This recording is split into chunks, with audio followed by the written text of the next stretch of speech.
వచ్చాయని అమెరికాలోని security exchange commission తన ఫిర్యాదులో పేర్కొంది. అదానీ సాగర్, అదానీ అజూర్ పవర్కి చెందిన ఒక ఎగ్జిక్యూటివ్ ప్రభుత్వ సెక్యూరిటీ చట్టాలను ఉల్లంఘించారంటూ కేసు వేసింది.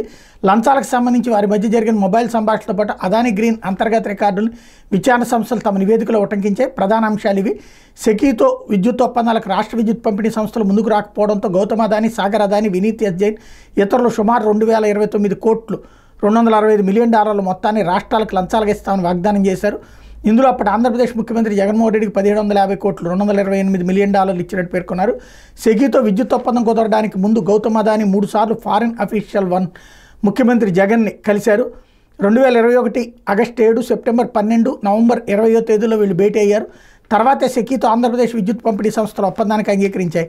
ఆంధ్రప్రదేశ్కి చెందిన ఫారిన్ అఫీషియల్ 1 రాష్ట్రంలో ఉన్నత స్థాయి వ్యక్తి 2019 మే నుంచి 2024 జూన్ మధ్యకాలంలో ఆయన సేవలు అందించారని విచారణ సంస్థ వెల్లడించింది. కోడ్ పేర్లతో సంభాషణ, కేసుల్లో నిందితులుగా పేర్కొన్నవారు లంచాల పథకంపై మాట్లాడే సమయంలో కోడ్ నేమ్స్ ఉపయోగించారు. గౌతమ్ అదానీని సూపర్ అగ్రిగేటర్, మిస్టర్ ఏ, నుమెరో యునో, బిగ్ మ్యాన్ అని, జైన్ని వి, స్నేక్, నుమోరో యునో -1 అని సంబోధించేవాళ్ళు. దేశంలో సౌర విద్యుత్ ఉత్పత్తి ప్రాజెక్టుల ఏర్పాటు కేంద్ర ప్రభుత్వ ఆధ్వర్యంలో సెకీ 2019లో బిడ్లు ఆహ్వానించింది. సెకీతో 4 గిగావాట్ల సౌర విద్యుత్ ఉత్పత్తి ప్లాంట్ల ఏర్పాటు బిడ్ దక్కించుకున్నామని 2020 జనవరి 16న అజూర్ పవర్ 8 గిగావాట్ల సౌర విద్యుత్ ఉత్పత్తి ప్లాంట్ల ఏర్పాటుకు సంబంధించి బిడ్లు గెలుచుకున్నట్టు 2020 జూన్లో అదానీ గ్రీన్ వెల్లడించాయి. సెకీ ఈ సంస్థలు తయారు చేసి విద్యుత్ కొనుగోలు చేసేందుకు విద్యుత్ కొనుగోలు ఒప్పందం దాన్ని పీపీఏ దాని కేంద్ర రాష్ట్ర పంపిణీ సంస్థలకు అమ్మేందుకు విద్యుత్ విక్రయ ఒప్పందాలు చేసుకుంటుంది. అయితే నెలలు గడిచిన ఒప్పందాలు కుదరలేదు. భారత్లో సౌర విద్యుత్ ధరలు దిగొస్తుండడంతో అదానీ గ్రీన్ అజూర్ ప్రతిపాదించిన ధరకు కొనడానికి ఒప్పందాలు చేసుకోవడానికి కేంద్ర రాష్ట్ర ప్రభుత్వాలు తిరస్కరించే విద్యుత్ పంపిణీ సంస్థలు ముందుకు రాలేదు. ఈ ఒప్పందాలు కుదరకపోతే అదానీ గ్రీన్ అజూర్ ఆధ్వర్యంలో ఉత్పత్తి అనుసంధానిత ప్రాజెక్టుల అభివృద్ధి కార్యరూపం దాల్చదు. దీంతో వాళ్ళతో అనుసంధానమైన వాళ్ళకి $1 బిలియన్ ఆదాయం లభించదు. ప్రభుత్వంలో ఉన్నత స్థాయి వ్యక్తులకు లంచాలు ఇవ్వడం ద్వారా మార్కెట్ ధరల కంటే ఎక్కువ ధరలతో విద్యుత్ విక్రయ ఒప్పందాలు చేసుకునే పంపిణీ సంస్థలు ఒప్పించేందుకు గౌతమ్ అదానీ, సాగర్ అదానీ రంగంలోకి దిగారు. అదానీ అజూర్కి లబ్ధి కలిగించేలా సెకీతో ఒప్పందాలు చేసుకునేందుకు అంగీకరిస్తే పంపిణీ సంస్థలకు ప్రోత్సాహకాలు, లంచాలు అందిస్తామంటే ఆచి చూపారు.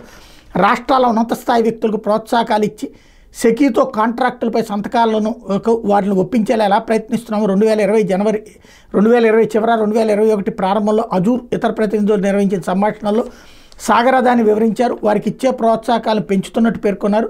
సౌర విద్యుత్ ధరలు భవిష్యత్తులో మరింత తగ్గే అవకాశం ఉండడంతో ఒప్పందాలకు పంపిణీ సంస్థలు ముందుకు రాలేదు. దీనిపై సెకీ అదానీ గ్రీన్ అజూర్కి లేఖలు రాసింది. పంపిణీ సంస్థల నుంచి స్పందన లేకపోవడంతో విక్రయ ఒప్పందాలు కుదరడం లేదని, అవి కుదిరే వరకు తయారీ సంస్థలతో ఒప్పందాలు చేసుకోలేమని సెకీ పేర్కొన్నట్టు అజూర్ సంస్థ 2021 జూన్లో వెల్లడించింది. 2019 డిసెంబర్ 4 గిగావాట్ల టెండర్ను దక్కించుకున్న సమయం వాటితో పోలిస్తే మూలధన ఖర్చులు, వడ్డీ, విదేశీ మారక ద్రవ్య రేట్లు పెరిగాయని, ఇటీవల వేలాల్లో టారిఫ్ ధరలు తగ్గాయని పేర్కొంది. విద్యుత్ కొనుగోలుపై సెకీతో చర్చిస్తామని, నిర్దిష్ట సమయంలో ఒప్పందాలు కుదురుతాయని నమ్ముతున్నట్టు తెలిపింది. విద్యుత్ విక్రయ ఒప్పందాల్లో జాప్యంతో గౌతమ్ అదానీ, సాగర్ అదానీ రాష్ట్ర ప్రభుత్వాల ఉన్నత స్థాయి వ్యక్తులపై ఒత్తిడి పెంచారు. వ్యక్తిగతంగా జోక్యం చేసుకున్నారు. $100 మిలియన్ ఇస్తామని వాగ్దానాలు చేశారు. ఫలితంగా సెకీతో కొన్ని పంపిణీ సంస్థలు ఒప్పందాలు కుదుర్చుకున్నాయి. ఆంధ్రప్రదేశ్లో విద్యుత్ విక్రయ ఒప్పందానికి పంపిణీ సంస్థలు ముందుకు రాలేదు. 2021 ఆగస్టులో ఏపీ ముఖ్యమంత్రి జగన్మోహన్ రెడ్డిని గౌతమ్ అదానీ వ్యక్తిగతంగా కలిశారు. 7000 మెగావాట్ల విద్యుత్ విక్రయ ఒప్పందానికి సంబంధించి పెద్ద మొత్తంలో లంచాలు ఇస్తామని మాట ఇచ్చారు. ఆ సమావేశం తర్వాతే సెకీ ద్వారా విద్యుత్ ఒప్పందాలు కుదుర్చుకుంటామని అదానీ అజూర్ సంస్థలకు సంకేతాలు అందాయి. తర్వాత కొద్ది వారాలకే సెకీతో చర్చల తర్వాత మొదటి దశలో 7000 మెగావాట్ల విద్యుత్ తీసుకునేందుకు గత నెలలో జరిగిన మంత్రివర్గ సమావేశంలో నిర్ణయం తీసుకున్నామని ఆంధ్రప్రదేశ్ ప్రభుత్వం ప్రకటన చేసింది. సుమారు $200 మిలియన్ వరకు లంచాలు చెల్లించినట్టు అదానీ గ్రీన్ అంతర్గత రికార్డుల ద్వారా వెల్లడైంది. ఆ లంచాలే ఈ ఒప్పందాలు కుదరడానికి పనిచేసే.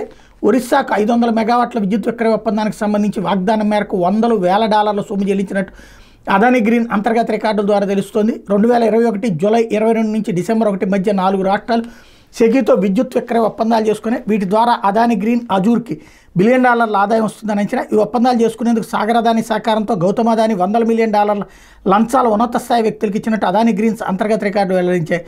అప్పటి సౌర విద్యుత్ ధరలతో పోలిస్తే సెకీతో కుదుర్చుకున్న ఒప్పందాలకు ఇచ్చే ధర చాలా ఎక్కువగా ఉంది. భారత్లో సెకీ ద్వారా విద్యుత్ ప్రాజెక్టుల ఒప్పందాలు కుదుర్చుకోవడానికి భారీగా లంచాలు ఇచ్చేందుకు గౌతమ్, సాగర్ అదానీ నిధుల సమీకరణపై దృష్టి పెట్టారు. అదానీ గ్రీన్కి మద్దతు కోరుతూ పెట్టుబడిదారుల నుంచి మిలియన్ల కొద్ది డాలర్ల సమీకరణ చేపట్టారు. సెక్యూరిటీలు విక్రయించేందుకు తప్పుదారి పట్టించే సమాచారం ఇచ్చారు. యూటిలిటీ ప్రాజెక్టుల అభివృద్ధికి డెబిట్ సెక్యూరిటీల ద్వారా $750 మిలియన్ నిధులు సమీకరించాలని అదానీ గ్రీన్ తీర్మానించింది. సాగర్ అదానీకి అధికారం ఇస్తున్నట్టు 2021 ఆగస్టు 26 మెమోరాండంలో వెల్లడించింది. ఆగస్టు 31 అమెరికాలో రోడ్ షో నిర్వహించి గ్రీన్ బాండ్స్ ద్వారా వచ్చే నిధులను సౌర విద్యుత్ ఉత్పత్తి సహా అర్హత కలిగిన గ్రీన్ ప్రాజెక్టు ఖర్చు చేయనున్నట్టు తెలిపింది. ఒక భారత కంపెనీ భారత్లోని ఉన్నత స్థాయి వ్యక్తులకు లంచం ఇచ్చిందన్న ఆరోపణలకు అమెరికాలో కేసు ఎలా దాఖలైందంటే అదానీ గ్రూప్ 12 గిగావాట్ల సౌర విద్యుత్ సరఫరా చేసే ప్రాజెక్టుల నిమిత్తం అమెరికా బ్యాంకులు ఇన్వెస్టర్ల నుంచి నిధులు సమీకరించిందని అమెరికా అధికార వర్గాలు చెప్తున్నాయి. అమెరికా ఇన్వెస్టర్ లేదా మార్కెట్తో సంబంధం ఉన్న పక్షంలో విదేశాల్లోని అవినీతి వ్యవహారాలను పరిశీలించడానికి అమెరికా చట్టాలు అనుమతిస్తాయి. ఈ నేపథ్యంలో 2022లోని అమెరికా దర్యాప్తు ప్రారంభించింది.